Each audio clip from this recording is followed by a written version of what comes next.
Some people are poor and marginalized. How can their dignity and worth be respected? Deuteronomy demands justice for all who are poor or marginalized. In chapter 24, the Israelites are introduced to a set of miscellaneous laws. It speaks to the understanding of marital commitments for grounds for divorce and remarrying after divorce. Verse 5 explains why newly married men are absolved of military duty for 1 year. The understanding of loan and collateral is interpreted in verse 6. If a person borrows anything, he is expected to provide collateral of his choosing, as a sign of good faith for the loan. Kidnapping to sell someone as a slave was forbidden.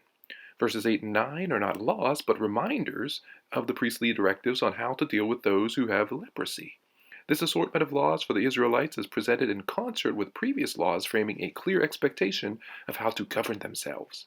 Their understanding and their ability, or inability, to appropriately practice these laws would have societal and divine consequences, and these laws are not directed only to those who were wealthy, but are equally important for those who were poor.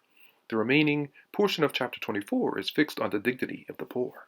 And that brings us to our key verse for today, which reads, "But thou shalt remember that thou was a bondman in Egypt, and the Lord thy God redeemed thee thence. Therefore I command thee to do this thing."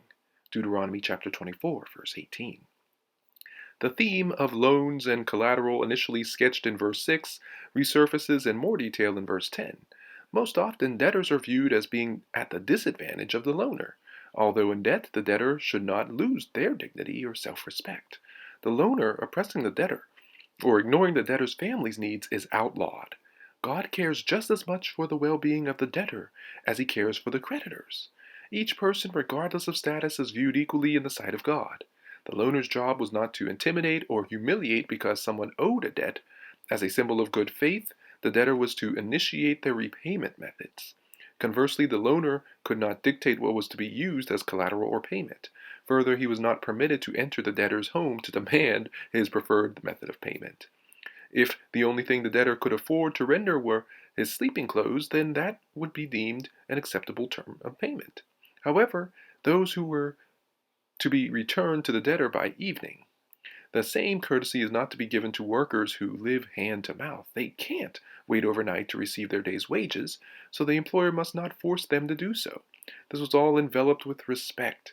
Mutual respect was to be provided by both parties. The debtor knows he owes the debt and shows his willingness to pay. The creditor recognizes he is owed funds but trusts the fidelity of the debtor. It creates loving kindness to treat your neighbor as you would also want to be treated. Moses reiterates that each person is to be treated individually. This means that there is no generational penalty where the children pay for the crimes of the parent or vice versa. Imposing a cumulative punishment would present unjust repercussions and unfair retaliation for offenses not committed by the person receiving the punishment. If this were to be allowed, families and villages could potentially be obliterated, all because of the offenses of another. Verse 16 seeks to eliminate such retaliatory actions. Moses continues his dissection of the have and the have-nots. He goes further into detail on how one must handle the disadvantaged. Regardless of one's social or economic class, each person must be treated the same. The imagery and remembrance of Israel being slaves is brought into focus. In Moses' use of the word slave, he does not want Israel to never forget how they too were disenfranchised in Egypt, classless and poor. Still, God chose to redeem them. Now freed, Israel is supposed to see the powerful and powerless as equal. They are so similar, we should consider the lowly as our neighbors.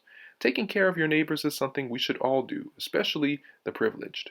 Gleaning, that is the process of sharing with the poor, is not only appropriate, but showcases true love for humanity. Their surplus is to serve as manna from heaven for the needy. Everyone has something to give. Here's our lesson. God blesses us so that we can be blessings to our neighbors. It is not a matter of the privileged and the underprivileged in the sight of God. It is never about lauding privilege, but being generous enough to share it, knowing that we should love our neighbors as ourselves. Thank you so much for listening and subscribing to iLights. Heavenly Father, fill our hearts with what we truly desire, for who we truly seek is you.